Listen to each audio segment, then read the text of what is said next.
কে তাকে আশা দেবে, কে তাকে ভরসা দেবে, কে শোনাবে জাগরণের অভয় বাণী।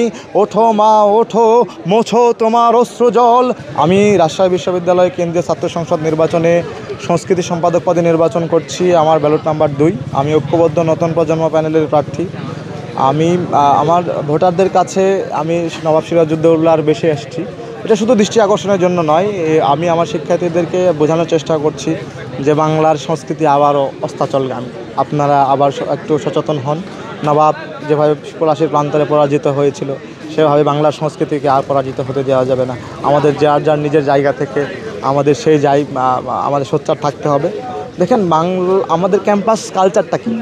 ক্যাম্পাস কালচারটা হলো যে আমাদের দেখেন যখন ভাই আমরা অনেক সময় শুনি যে হিজাব খুলতে হয়, যারা হিজাবি আপুরা আছে তাদেরকে হিজাব খোলার জন্য অনেক শিক্ষক প্রেশার দেয়।